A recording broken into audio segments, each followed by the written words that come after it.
Зар еңіреген халық, құмдақтағы баласын бесігімен арқалаған ана, етігімен су кешкен ерлер, баспанасынан айырылып бас сауғалаған бұқара. Әп сәтте мақтаралдықтардың басына түскен қайғының біз білетін тұстарын тілге тиек етіп тұрмыз. Сіз білмейтін құпия қаншама. Бүгін астарлы ақиқатта эксклюзив. Сардоба сұмдығы.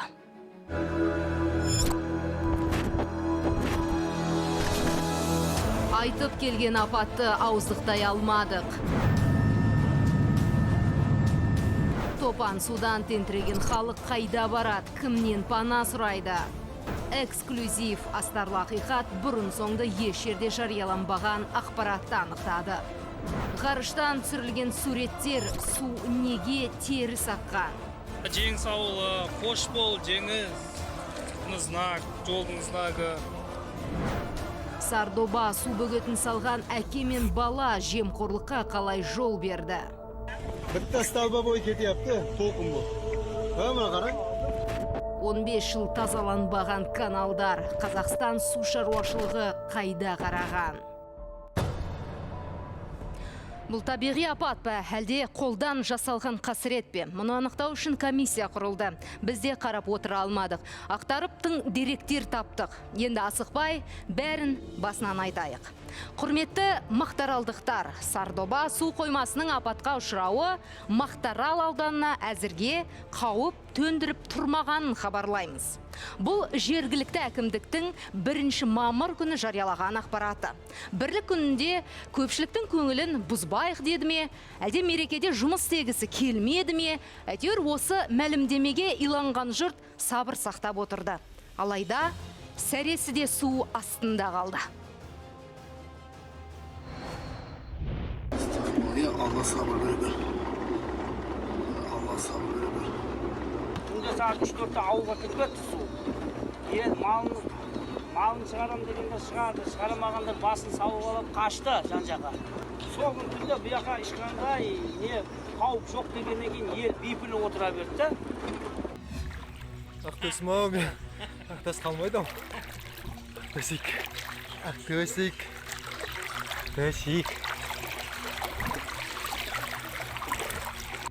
Мен өзім сағат 6-тан аса келдім осы жерге. Бізді кеше азанда таңертең таң ата уже бізге тревога жасаған. Бізге емес, Мақтаралға центріне тревога жасаған. Бізге жасаған жоқ. Яқа қауіп жоқ деген. Бірақ сонда да пенде адам тіршілігімізді жасап біз өзіміз движение жасадық. Біз қауіпті мынаяқтан келеді дедік, бұяқ тыныш, мынаяқтан келді бізге қауіп. Мына жақтан сай-сайдың бәрін аралап, үйдің барлығы құлап жатыр міне. Бүкіл бәрі құлап жатыр. Ана жақтың бәрін анаяқпен аралап шықсаңыздар бүкіл бәрі құлап жатыр. Бақыт ханым, жалпы Мақтарал бұл сіздің кіндік қаныңыз тамған жер. Туыстарыңыздан ақпарат алу мүмкін болып жатыр ма қазіргі таңда? Енді мына сұмдығы әрине бәрінің жанына батып отыр. Енді бүкіл қазақ еліне батып отқан жағдай. Дегенмен менің өзімнің туысқандарым бар ол жақта. Әрине бізде осы чат арқылы ғана біздер қазір тек осылай ғана хабарласып отырмыз. Өзіңіз білесіз, қазір вирус карантиннің кезінде бізді осы қала емес, осы қаладан шығармай отырғандықтан біздер қиналып та отырмыз, не болып жатқан жағдайын. Дегенмен бүкіл жанұямызбен біздер қобалжып, сондай. Мақтаралдың қай жеріненсіз?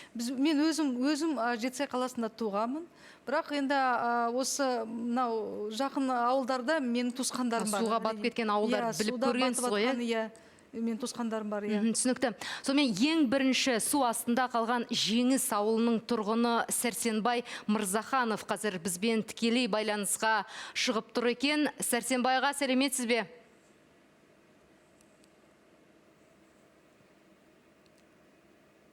Сәрсенбайға?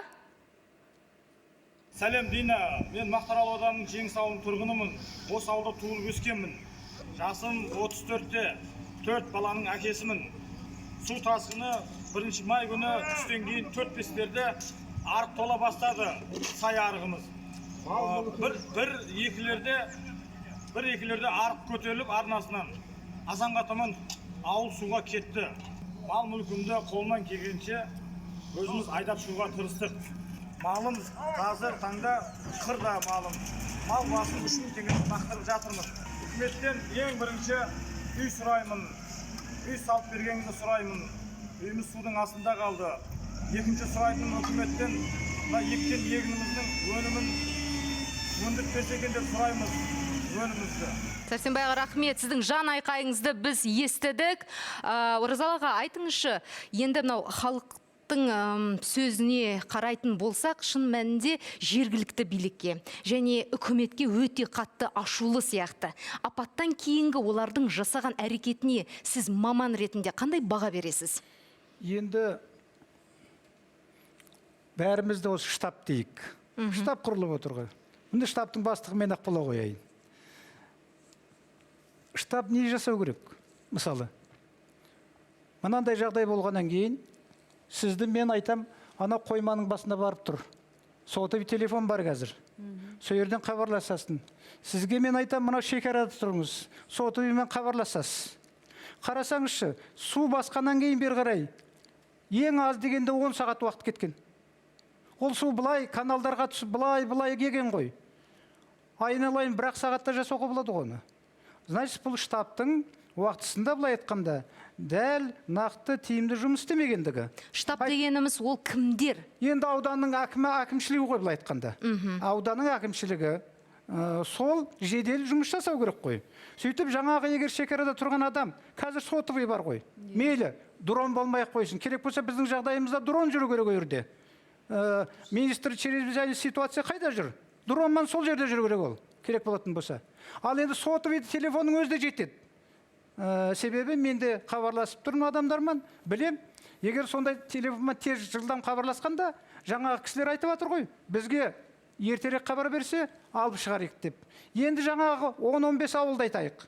Жаңағы штабтағылар, әкімшіліктер әрқайсысына ол жерде 350 мың халық бар. Екі ауданды қосқанда. 350 мың халық, 32 мың халықты құтқарамай отыр. Шынын айтқанда. Он есе көп. Сол себептен айтайын дегенім. Сол әр ауылға азаматтарды қойып, мына жақтан хабар келгенде, малын, қойын, қорасынан бәрін алып шығыңдар. Жүгін, керек заттарды алып шығыңдар деп айтса, техника қойса, бұндай нәрсе болмас еді. Яғни 350 мың халық, небәрі 32 мың халықты құтқаруға шамасы жетпеді. Жоқ, шамасы жетеді. Оған жағдай жасалмай отыр ғой, мүмкіндік. Басқару дұрыс болмаған былай айтқанда. Сондықтан мен айтайын дедім, бұл жерде жауапкершілік мәселесі тұр, үлкен. Сол жауапкершілік мәселесін мемлекеттік комиссияда жөндеп қарау керек. Жауапкершілік демекші, қазіргі таңда басты мәселенің бірі ол шығын көлемін дұрыс есептеу. Сіздің ойыңша, әр отбасының шығын көлемі қанша миллионнан асуы мүмкін? Менің докторантым Олжас деген азамат сол Мақтаралдан. Күнде ауылға хабарласып тұрады. Біз есептедік осыны. Бір үйде 4-5 жан бар дейік, мысалы. Шығын малдан ірі малдың өзі біраз қырылып жатыр. Бірақ ірі қара мал кішкене алып шыққан. Ал қойлар, қазір қоздаған уақыт, қозы көп қазір, кейде қойдан керек болса. Бәрі қалды. Сонда малдың өзінің шығыны 600-700 мың әр үйде кетті десек, орта есеппен. Себебі 10 қойы бар, 7-8 сиыры бар, 5-6 жылқысы бар, мысалы. Әр түрлі ғой, біреуде көп, біреуде аз дегендей. Міне 600 мың кетті бір. Үйін қарайық, жиһаз. Қазір жаман емес, қазақтар әйтеуір жиған тергенін сол үйге терлейді. Шетелге сақтамайды миллиардерде сияқты. Үйге жинайды. Сол себептен айтайын дегенім, оны есептеп келген уақытта үйдің телевизоры бар басқа 2,5 миллион. Кемі. Ал енді қарындасымыз сияқты о жерде де жақсы қыздар бар, апалар бар, әжелер бар, киімдері бар. Көп жылдан бері жинаған дүниесі бар, киім бар. О да 1-2 миллион. Сонда мен ойладым, мысалы бір 5-6 миллион әр үйде шығын кетіп отыр. Ең кемі сонда осы қасіреттен жапа шеккен әр шаңырақтың шығыны 5 миллион егер 1000 үй болса, егер 1000 үйға жетпейді, 1000 шамасы ғой. 1000 үйге 5-6 миллиондық көбейтіп жіберсең, 5-6 миллиард болып шығады. Міне, бұл тек үйдің шығыны. 5-6 миллиард. Жер бөлек, там бөлек, егін бөлек, басқаның бәрі бөлек былай айтқанда. Ал осы шығының өзі көрдіңіз бе қандай? Ал ертең күн көру керек олар. Ең басты сауал осында жыл. болып тұр, әрине. Ау. Қандай Ең сауал? басты сауал осында Қандай? болып тұр. Мәселен, мынау коронавирус кезінде жұмыстан айырылып қалғандарға 42.500 теңге береміз деген уәде айтылды. Енді әлсін беріліп жатыр. Ал мұнда қалай? Енді мұнда былай. Бұлар жылдық табысынан айырылып отыр. Енді мен сізге жылдық табысын есептеп берейін. Өте қызық. Әр үйде ол жерде жерден басқа ештеңе жоқ, ашығын айту керек. 4-5 гектар жері бар, мақта егеді көбісі. Қауындарымыз егер жылы жағы қауындарымыз егетін көрінеді. Мақтадан 4-5 гектар мақтадан түсетін мен пайданы айтып берейін. Егер 20 центнерден беретін болса, 5 гектарың 10 тонна мақта береді екен, 10 тонна. 10 тонна мақтаң 200 мыңнан болса, әр тоннасы. Былтыр солай болған. Сонда 2 миллион екен. Табыс табады. 2 миллион 4 адамға бөліп жіберсең, әр адам 500 мың табыс тауып отыр. Орта есеппен 500-600 мың болуы мүмкін. Енді есеп ойлаңыз. Жыл өнекей, бұлар қазір жыл өнекей күн көру керек қой қазір енді. 2 ай емес, мына коронавирустегі сияқты. 3 ай емес, 1 жылдың күн көрісіне жағдай жасау керек. Енді есептеп келгенде қазір қараңыздар, ең төменгі жалақы бізде минимальный потребительский бюджет болсын 42.500. Міне 100 мың емес, әкімшіліктің айтып отқан жаңағы. Сіз айттыңыз ғой 100 мың деп. 100 мың емес. Әр айға 42.500-ден берсеңіз әр адамға, ол үшін 12 ай беру керек. Сонда әр адамға 500 мың беру керек. Әр Ең кемі әр адамға 500 мың теңге берілу керек. 5 адам тұрса 2 миллион 500 мың. Міне осылай есептеу керек. Пікіріңізге рахмет. Дәл осы тақырыпты қазір біздің Түркістан облысындағы меншікті тілшіміз Бек Абиевпен талқыласақ, ол оқиғаның бас қасында жүр. Бек, армысың? Алмасына. Бек, айтшы, мынау зардап шеккен ауыл тұрғындарына 100 мың теңгеден жәрдемақы төленеді деген ақпарат тарады. Жалпы осы тұста балалар есептелініп жатыр ма? Халық осы соманы қалай қабылдап жатыр? Бұл соңғы жағымды ақпараттардың бірі ғой. Бұл жерде құрылған штабтағылардың айтуынша үй суға кетіп зардап шеккен 6 мыңнан астам адам бар. Бұл жерде кәрі не жас бала деп бөлектеп отырмайтын болар. Біздегі ақпарат, бәріне 100% береді. 100 мыңнан бөлінеді әрқайсысына, ал ақша үкіметтік резервтен, яғни республикалық бюджеттен бөлінеді. Жалпы сома, ұмытпасам, 612 миллион 700 мың теңге бөлінеді. Сонда үлкендері ғана есептелініп отыр ма? Өйткені шын айтқан кезде әр шаңырақта кемі 3, 4, 5, 6 бала бар ғой. Солар да есепке алына ма балаларына? Жөргектегі 3 жасқа толмаған делік. Ол туралы ақпарат айтылды ма жалпы? Биліктің айтуынша 100% деген, яғни жас баласы бар, еңбектеген баладан еңкейген кәріге дейін барлығына 100% беріледі дендірді ғой. Түсінікті, сенейік. Енді мынау жергілікті билік су тартылып жатыр дейді. Ал мақтааралдықтардың өздері өзгерісті байқап отырған жоқпыз дейді. Біз кімге сенуіміз керек? Енді мен пікірімше бұл сөзге сенуге болатын шығар, өйткені билік күніге бірнеше сантиметрге түсіп жатыр деді ғой ауылдарда. Мысалы, бір ауылдарда 2 сантиметр, кейбіреуінде 6 сантиметрге дейін деп. Мысалы, мен бүгін телефонмен сол жақтағы бірнеше тұрғынмен сөйлестім. Оларда су аз-аздап түсіп жатқанын айтып жатыр. Сондықтан осыған күмәнсіз сенейік және үміттенейік деймін. Ал мынау баспанасыз қалған тұрғындарды жаңа ауылға көшіру мәселесі де айтылып жатыр, бірақ ол үшін халықтың 70%-ның келісімі керек екен. Жұрт не деп жатыр? Туған жерін тастап кетуге дайын ба? Мақтааралдағы жұрт қазір үрейлі көңіл күйде, баспанасы толық суға кеткендер енді ол үйлерде тұра алмаймыз ғой деп жатыр. Видеодан өздеріңіз де көрген шығарсыздар, ана үйлерде шынымен тұру мүмкін емес. Мысалы, менің пікірім. Мен сол жерде болдым ғой. Мысалы, мен көріп сөйлескен тұрғындар көшуге қарсы емес. Енді оның үстіне туған жерін тастап кетті дейтіндей басқа өңір емес қой. Солтүстік емес. Көршілес ауылдар ғой. Бек, шын айтқан кезде соңғы күндері жергілікті халықпен тілдесу біз үшін қиын мәселе болып жатыр. Интернет әлсіздеп жатыр, немесе адамдардың өздері де мынау бұқаралық ақпарат құралдарына шығып өз мұңын айтуға бір қорқып жатқан сияқты. Осы тұста журналистердің жұмысына қандай да бір кедергі жасалып жатқан жоқ па? Кедергілер жасалынды негізі. мысалы біз дүйсенбі күні бардық. Енді білесіздер, қазір төтенше жағдайға байланысты блок бекеттер қойылып тасталған жолдың бойында. Осы блок бекеттерден өту үшін әуелі Шымкенттен шығуға және облыста жүруге рұқсат алдық. Жол бойы 4-5 блокпосттан ешқандай кедергісіз өткенбіз. Тап Мақтааралға кірер кезде орнатылған жаңа бекет бар, полицейлер сол жерде тоқтатып бізді өткізбей біраз әбігерге салғаны бар. Мысалы сол посттың өзінде мысалы 45 минут жоғалтты. Бізге нақты ешқандай түсіндірген жоқ. Біздің биліктегілердің тапсырмасы деді. Журналистер, блогерлер өтпеу керек деп. Сонымен анаған шықтық, қоңыраумен мынаған шықтық, сөйтіп әупірімдеп жүріп кірдік. Жалпы бізге журналистерге сол күні көп кедергі жасалды. Мысалы су басқан Жеңіс ауылына баратын жердегі екінші бекетте мысалы полицейлер тағы тоқтатты. Ол жерде жарты сағаттан көп уақыт өткізбей тұрып алды. Сол жердегі тұрғындар келіп шулап бізді өткізуді талап еткеннен кейін ғана өткізді.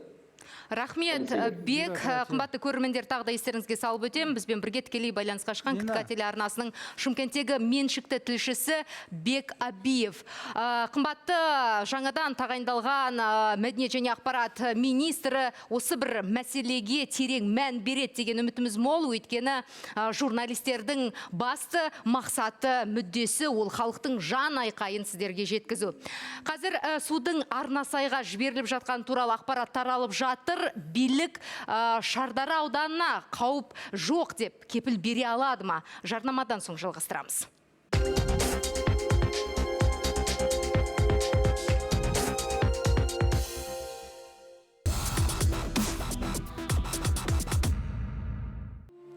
Екінші мамыр мақтаралдықтардың басына қара бұлт үйірілген күн. Жолындағына жайпаған топан су ауыл халқын аямады. Ботадай боздаған жұрттың жан сауғалап қашудан басқа амалы қалмады. Бұл апатқа кімді кінәлаймыз? Біз оқиғаның хронологиялық ретін құрастыру үшін ғарыштан бақылау жүргізетін халықаралық компаниядан көмек сұрап, еш жерде жарияланбаған деректерді алдық. Бірге көрейік. 1 мамырда біз бірінші рет дамбының жарылған жері анықталған суреттерді көрдік. Біздің уақыт бойынша 9:58 минутта судың қалай ағып жатқанын ғарыштан суретке түсірдік.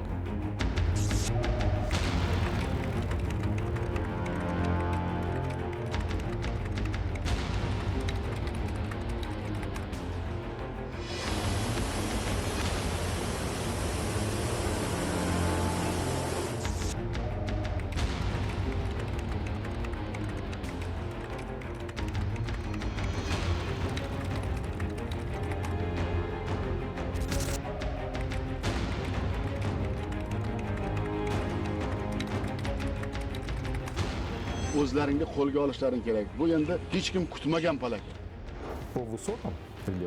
Салыстырмалы түрде Сардоба теңіз деңгейінен жоғары орналасқан, ал Мақтаарал төменде. Осыған орай су төменге қарай боялған. Су Өзбекстан аумағынан өтіп Қазақстан жеріне өтті. Негізі ол тек Қазақстан территориясын баспаған. Өзбек елмен шекаралас жерді қамтыған. Дәл сол жерде теңіз деңгейінен төмен су толатындай ойыс аумақ бар. Сол себептен су Мақтааралда жиналған. Келген су екі жағдайда кетуі мүмкін. Не топыраққа сынып кетеді, не буланады.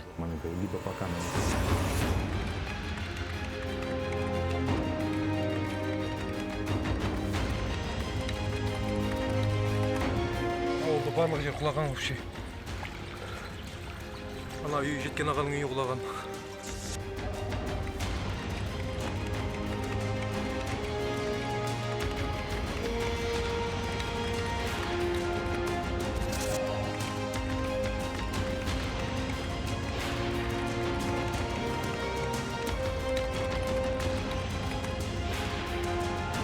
Анаяқтың бәрі ешқандай не істеп отқан жоқ.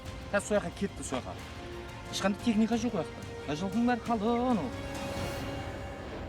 6 жылдан астам уақыт Өзбекстанның қаржы министрлігінде басшылық қызмет атқарған сарапшы, экономика ғылымдарының кандидаты Сапарбай Жобаевтың пікірін білсек, қазір ол бізбен тікелей байланысқа шығып отыр. Сапарбай мырза, сәлеметсіз бе, мені естіп тұрсыз ба? Сонымен Сапарбай мырза, мынау гидрологиялық өлшеммен алғанда Сардоба шағын ғана нысан. Мәселен, біздің Көксарайдан 4 есе кіші. Неге апаттың ауқымы соншалықты үлкен болды? Енді бұны жауабы өте оңай. Себебі жаңа Сардоба құрылған жер бұл жазық даланың тегіс жерінде, яғни Мырзашөлге құрылған. Ол Қазақстан Сырдария өзенінен бір 50 километр батыста, Қазақстанның шекарасынан бір 25-30 километр оңтүстікте, яғни Яңгер мен Жетісайдың екеуінің ортасына құрылған. Сондықтан ол тегіс жерге жаңағы тоғандарды бір 20-30 метр жоғары көтеріп, жоғарға су көтерілген. Сондықтан жаңағы тегіс жерге су бәріне жеріне тарқалып кетті. Егерде бұл мәселен бір шатқалдама сайда болғанда жаңағы судың бойымен ғана кетереді. Бұл тегіс жерге тарқалған үшін кейін жаңағы Қазақстанның орналасқан жері Өзбекстаннан гөрі сәл еңсірек, төменірек, Айдаркөлге қарай кететін жолда, сондықтан ол Қазақстанның жаңағы бұл табиғи апат, я? Жалпы Өзбекстанға нота жіберуімізге негіз бар ма? Бірінші мен нотадан бастайын. Нотаны егерде екі ел басшылары, билігі бір-біріне келісе алмаған жағдайда, бір-бірінен пікірлері теріс болған жағдайда беріледі, әдетте. Мәселен, Өзбекстан осы мәселен жоқ, бізге ешқандай қатысы жоқ, бұл су басқа жақтан келді деп бір айтқан болса, біз оған нота жіберсек болар еді. Қазірге екі президент бір-бірімен сөйлесіп, бұл мәселелердің барлығыны Өзбекстанның өзінің айыпты екенін олар мойындап отыр. Қазақ халқынан кешірім сұрап отыр. Қазақ халқына жаңағы біздегі коллекторлар дейді, орыс тілінде қазақша зауыр деуші. Әлгі су кететін зауырларды тазалауға бір 120 техника жіберді, және біздегі осы бір 890-ға жақын үй құлаған болса, соған 1000 үйді осы биыл құрып береміз деп бастайын деп отыр. Сондықтан сол нотаның бұндай осындай жәрдем беріп тұрар кезінде ешқандай нотаның қажеті жоқ деп ойлаймын. Мынау көрші елдің бұқаралық ақпарат құралдары Өзбекстан Сенат депутаты Әбдіғани Сангинов пен оның ұлының Сардоба апатына тікелей қатысы бар деп қазір жазып және айтып жатыр. Сіздің ойыңызша, Сардобада 404 миллион долларға татитын құрылыс жүргізілген бе? Біріншіден, мен енді Өзбекстандық бұқаралық ақпарат құралдарымен тікелей танысып отырғанымыз үшін осы айтқаныңыздың хабарым бар. Сол құрылысты жаңағы Сангинов, Узгидро құрылыстың бастығы, оның жаңағы подрядшы баласы және басқа да 5-6 құрылыс компаниялары құрған. Оны Өзбекстан темір жолы ең үлкен құрылысты қаржыландырған. Бірақ ауыл шаруашылығының бұйрық несімен, талабымен, сұранысымен. Сондықтан бұл құжаттарды олар өздері жаңағы қауіпсіздік комитетіне тексеруге берді. Солардың ашық жариялағанынша бұл халықтың арасындағы сөз. Әрине оны былай мүмкін сол шығар, ол емес шығар, басқа бір себеп шығар, жаңағы жобалауда кеткен қате ма жоқ, жаңағы подрядтық бір құрылыс компаниясы қате істеген ба, жалпы осындай мәселелердің бәрін анығын қанығын, оларда да комиссия түзілді, мемлекеттік комиссия, сол мемлекеттік комиссия жұмыс істеп жатыр. Мен енді айтар едім, әрине, Өзбекстан жағы бұл нәрсені күтпеген. Мына тегіс жердегі бір су қоймасы осындай үлкен топан болады деп, Өзбек жағы да бізді осы ойлаған емеспіз. Сондықтан олар бастапқы кезде, мәселен, сол күндіз 1 май күні бізге осындай үлкен хабар беруге де өздері ойлаған жоқ. Себебі олар ойлады, сол су сол жерде қап кетеді деп. Ал ол су кейін күн бойы жаңағы ол жерде сондай бір себеп бар, үлкен-үлкен көшелер істелінген, трасса дейміз ғой, сол көшелерді айналып өтіп келген. Соны келгенше әрине Өзбекстан жағы бізге су бармайды деп ойлаған. Ол су барды. Барғаннан кейін жаңағы коллекторлар, бұл канал емес, осы жерде бір жаңағы бұқаралық ақпарат құралдарына өте ихтият болуын сұраймын. Бұл су келетін канал емес. Коллекторлардың мүмкін таза болмағанының әсерінен де болуы мүмкін. Онда айыпты біз өзімізден іздеуіміз керек. Өте орынды мәселені айттыңыз. Біз осы мәселеге, қымбатты көрермендер, сәлден кейін міндетті түрде тоқталатын боламыз. Сапарбай аға, енді тікелей өзіңіздің мамандығыңызға қатысты сұрағым келіп отыр. Мынау алдын ала болжам бойынша Мақтааралға келтірілген шығын 404 миллион теңге деседі. Экономист сарапшы ретінде сіз шығынды қаншаға бағалайсыз? Бұл 404 миллион теңгені Түркістан облысының әкімі бірден айтты, себебі ол ана егіндікке кеткен ғана, алқаптарға кеткен ғана, егуге кеткен ғана қаражат. Ал оның өнімі кейін адамдардың қанша үйі құлады, қанша малы жоқ болды, үйіндегі нәрселері жоқ болды, әлі есептелген жоқ. Оны есептеу үшін арнаулы бір комиссия әрбір семьяның әрбір құжатын тексереді. Осы жерде өте бір, қалай десем екен, бір қиын жағдай болады. Себебі біз қазақпыз, кейбіреулерде жаңа құрған малханамыздың, сарайымыздың құжаттарын істемейміз. Ол жерде кейбіреулер әрине малдың есебі бар, бірақ кейбір есепке алынған малдар да болуы мүмкін. Сондықтан мен ойлаймын, Қазақстан үшін 57 миллиард долларлық ұлттық қорда ақша бар болып тұрған кезде, оны жаңағы миллион екен, 5 миллион екен, 10 миллион екен деп есептеп отырмастан, әрбір адамдардың өзінің осы бір не дейді, жария еткеніне қанша дүнием бар еді, қанша нәрсені жоғалттым деп, барлығын орнына толтыруымыз қажет деп ойлаймын. Нақтылап өтейінші, аға, сіз құжат демекші, сіз сақтандыру туралы айттыңыз ба, әлде қалай? Жоқ, әрбір үйдің құжаты бар. Андай жобалау дейді ме? Егерде мәселен бір үлкен үйдің жобасы болатын болса, оны ол жағы түсінікті. Кей мамандар мәселен айтып жатыр да, мынау сиыр болсын, қой болсын, соның бәрін сақтандырып қою керек еді деп жұртқа осындай шағым айтып жатқан тұсы бар. Сіз осымен келісесіз бе негізінде?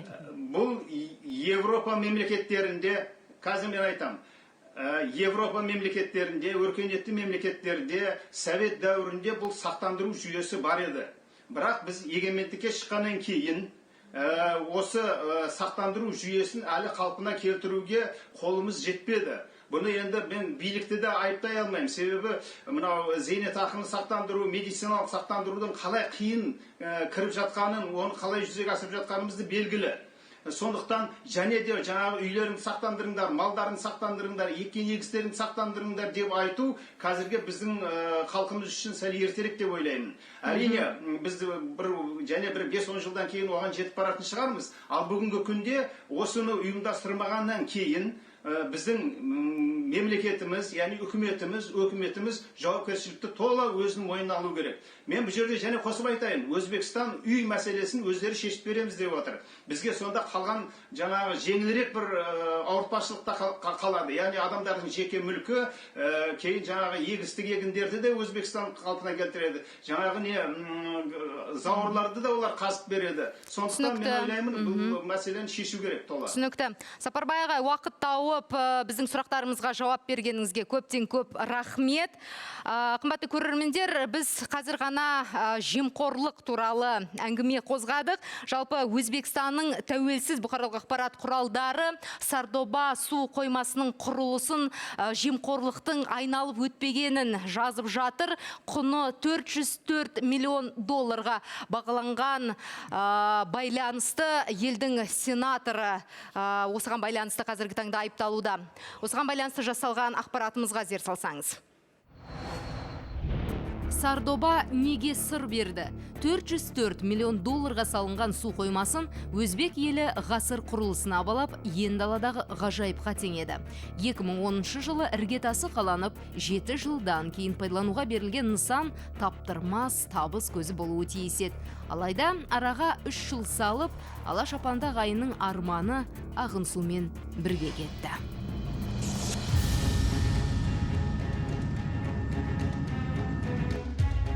Аққан сумен талай сұмдықтың беті ашыла бастағандай. Алғашында апатты ауа райымен байланыстырған Өзбекстан билігі артынша қылмыстық іс қозғалғанын хабарлады. Тәуелсіз бақ беттерінде сенатор Абдуғани Сангиновтың есімі айтылды. Сонымен Сангиновтың Сардобаға қандай қатысы бар? Өзбекстандық бақ су қоймасын салуға тапсырыс бергенде, орындағанда сенатордың өзі дейді. Себебі 2010 жылы құрылысты бастауға Өзбекстан су шаруашылығына қарасты Өзбек гидроэнерго акционерлік қоғамы бұйрық берген. Бұл мекемені сол жылдары Абдуғани Сангинов басқарыпты.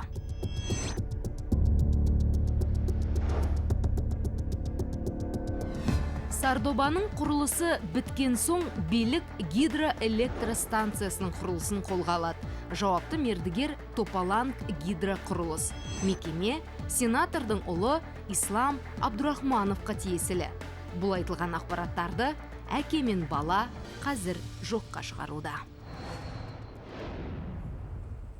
Оразалы аға, сіз қазір ғана айтылған кей ақпараттармен келіспеймін дедіңіз, пікірмен. Не туралы әңгіме бұл су қоймасы шекара маңында салынғаннан кейін халықаралық стандарттан салыну керек. Мынандай бүгін бір дерек естім мен. Бұл су қоймасы 17 жылы салынған көрінеді. 7 жыл бойы құрылысы жүргізілген. Заңгер қазір Әбіш деген азамат су комитетінің төрағасы қамақта қазір. 5 жылға сотталып кеткен болатын. Соның заңгері жаңа Фейсбуктен көрдім сөйлеген сөзін. Сол айтады. Осы Әбіш мырза комитеттің төрағасы болып жүргенде билікке, жоғары жақтағы билікке, правительствоға талай рет хат жазыпты. Мынау Сардора су қоймасы қауіп бар деп, қауіп бар, мынау заңсыз салынып жатыр. Стандарттарға сай емес. Осы келешекте үлкен қауіп болады деп билікке айтқан өздері. Көрдіңіз бе? Сонда жаңа заңгер айтады, тыңдаған жоқ осын. Ешқандай реакция да болмаған. Көрдіңіздер ме? Қай жерде болса да шындық шығады. Демек, қазір осы жағдайдан кейін біз Сардобаның қаншалықты құрылысының негізді жасалған, қаншалықты халықаралық талаптарға сай екенін анықтауымыз қажет, Оны бұлай жасау керек деп ойлаймын. Бұл екі мемлекет, ол дұрыс.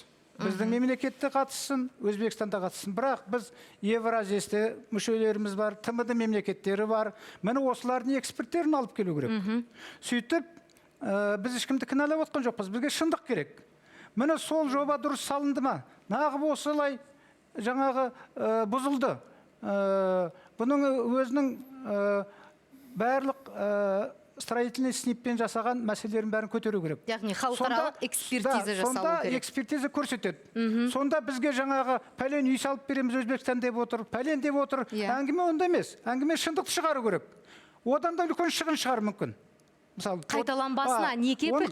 Ол бір. Екінші, әрине, қазір мынау жаңа ауыл туралы, қалай салу керек туралы ауылдық жердің азаматы айтып кетті. Мен ойлаймын, қазір біз 21 ғасырда тұрмыз. Қазір ескіні қою керек.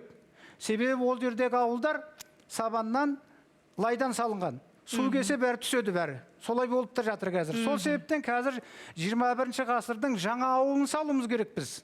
Біз Қазақстан мемлекеті дамыған мемлекет екенін бір жағынан көрсете білуіміз керек. Сол себептен былай айтқанда, бір жағы сол елдің халқы қайғыға душар болды ғой. Екінші жағы жұмақтай үй салу керек оларға. Жақсылап тұр 21 ғасырдың. Егер салатын болсақ, солай жақсылап салу керек. Яғни жақсы және сапалы. Сонымен Өзбекстан сенаторы айыпты ма? Ол жағын Өзбекстан тарабы өзі анықтар, ал біздегі ағын суға жауапты мекеме не дейді? Біз Қазсушар мемлекеттік мекемесінің тарихына терең үңіліп едік, былығы бастан асады екен. Республикадағы ағын судың жай жапсарына жауапты мекеме бар бізде. Таныс болыңыз, су комитетіне қарасты Қазсушар. Оның атын әйгілі еткен жемқорлық. 2018 жылы Алматы қаласы өкілеттілігінің басшысы Селихан Мұхамадиев 17 миллион теңге пара сұрады деген айыппен түрмеге тоғытылды. Бірақ тергеу аяқталмай жатып, күдікті өз-өзіне қол жұмсаған. Марқұмның туыстары суицидке сенбеді. Қалай бір бастың екі жағына да жарақат келеді. Соған бір мардымды жауап жоқ. Араға 1 жыл салып, Қазсушардың Петропавлдағы басшысы қамалды. Серікжан Жақаев жалған іс сапарлар рәсімдеп, сол ақшаны қалтасына басыпты. Жақаевты 4 жылға бас бостандығынан айыру жазасы тағайындалсын, және ол өмір бойы мемлекеттік қызметте жұмыс істеу құқығынан айырылсын. Суды кешіп, асфальт асты, қарап тұрсаң кәдімгі теңіз, екі жағы мына жаққа өтіп жатыр. Қатты 2 күн қатты машинаны бұрып әкетіп жатыр. Астында не барын білмейміз. Бұл Отырар ауданы. Асфальттың астан кестеңін шығарып, ауылға лап қойған қызыл су Сардобадан тасыған болатын. Сол кезде Қазсушар өңірдегі каналдардың бәрін тазалаймыз деп еді. Халық сенді, егіндік суды делдал арқылы қымбат етіп сатса да көнді.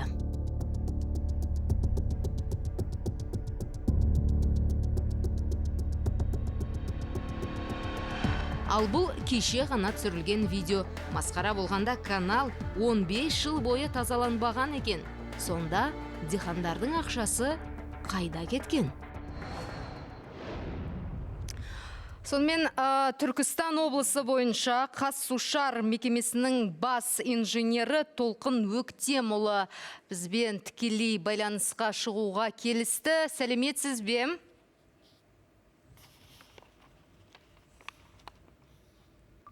Саламатсыз ба, Дина? Айтыңызшы, мынау Қазақстанға Сардобадан келген судың мөлшері анықталды ма? Сіздің болжамыңыз қандай жалпы? Анықталды. Облыс әкімі басқарған комиссия Өзбекстанға барып қайтты. Қоймадан шыққан су көлемі 500 миллион текше метр болып тұр. Мынау су тасқынына каналдардың тазаланбауы да себеп деген пікірмен өзіңіз келісесіз бе?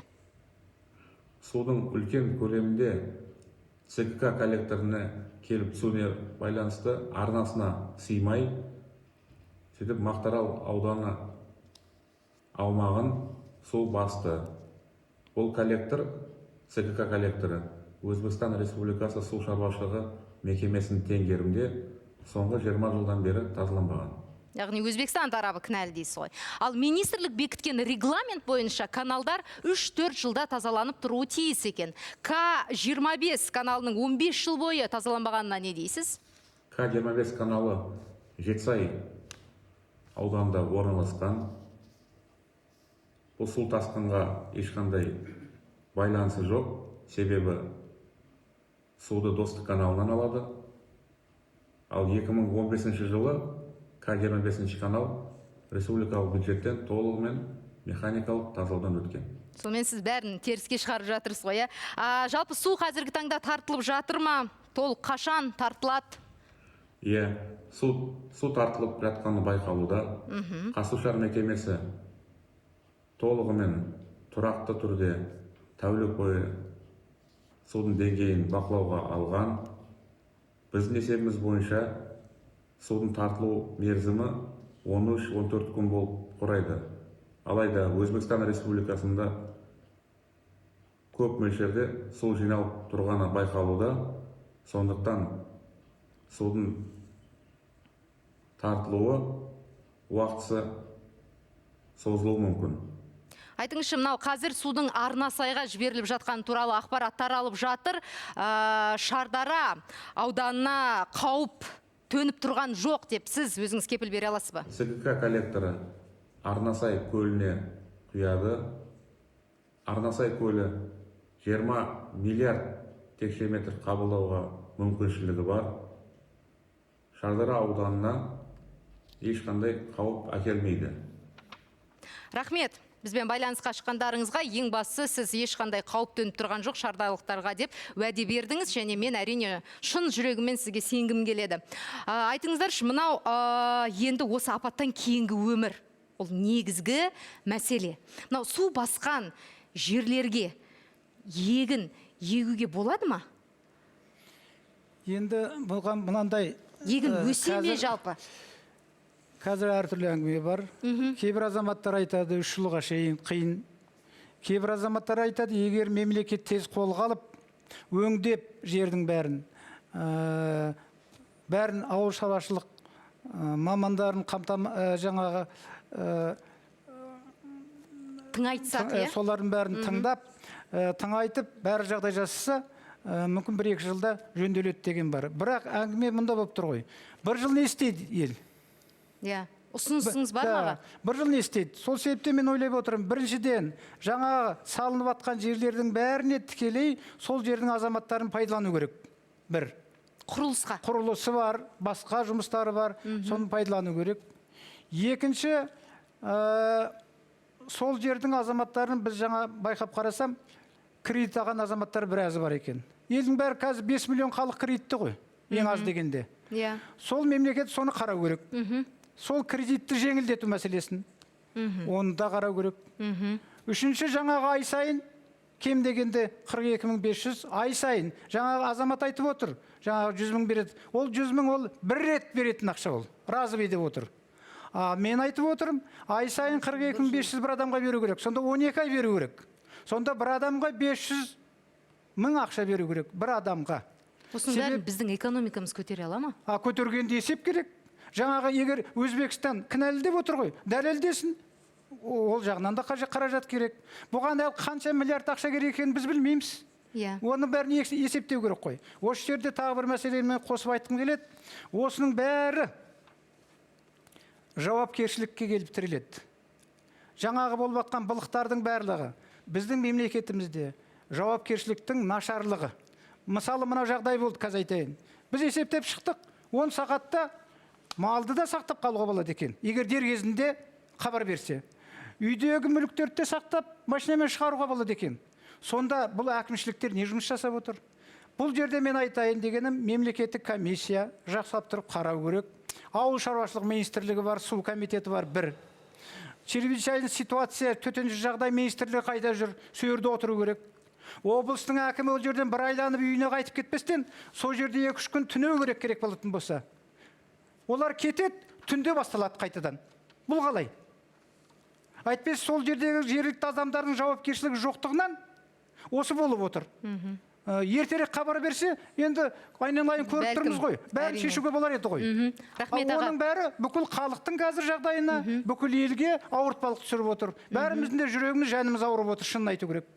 Енді биліктің жауапкершілігіне сенгіміз келеді. Бірақ енді біз қоғам болып, адам болып, әр адам бір тұлға ретінде сол Мақтааралдағы ағайындарымызға қалай көмек көрсете алады. Осы тұрғыда дін өкілдерінің бір қандай да бір бастамасы бар ма? Ораза айында пітір садақамызды бәлкім осы бір мақтааралдықтарға аударсақ па, немесе бір басқа жақсылық жасасақ деген сияқты. Қалай ойлайсыз аға? Жалпы биылғы пітір садақаның мөлшері қандай? Бисмиллахир-рахманир-рахим.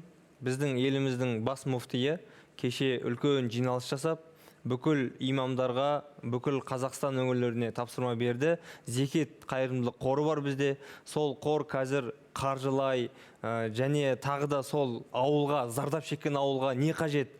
Соның барлығын мешітке келуші жамағаттар мен жомарт белсенді демеуші азаматтармен осыны ұйымдастырып қазір бүкіл нелерден кәдімгі 20-30 фуралап, газелдеп, Алла разы болсын, қазақ осындай кезде өзінің дархандығын, кең пейілдігін, жанашырлығын көрсетіп, барлығы сол ауылға ағылуда.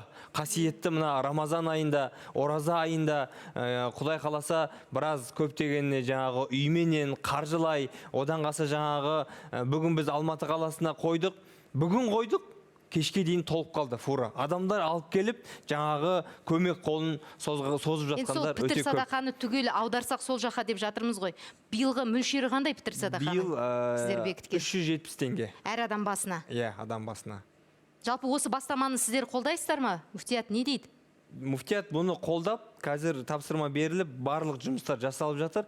Қолдан келгенше көмекке дайын. Қазір шын мәнінде біз барлығымыз бір жұдырықтай жұмылуымыз керек сияқты. Қазір қымбатты көрермендер, шағын жарнама, одан кейін тақырыпты міндетті түрде жалғастырамыз. Экраннан алыстамаңыздар.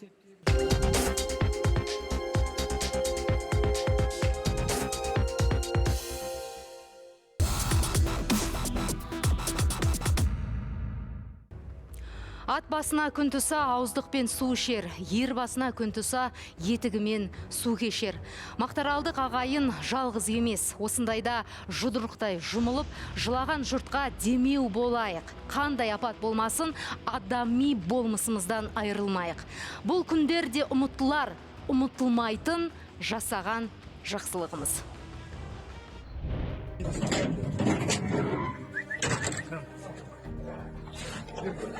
İyidir, bana ip bular. Havayla.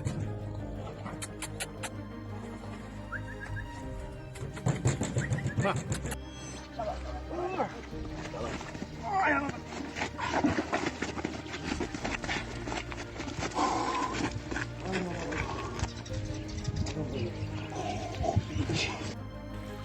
ау, мен ақтас қалмайды ау. Ақтөсік. Ақтөсім келе ғой мен, жаным Ақтөсім. Келе ғой. Иә.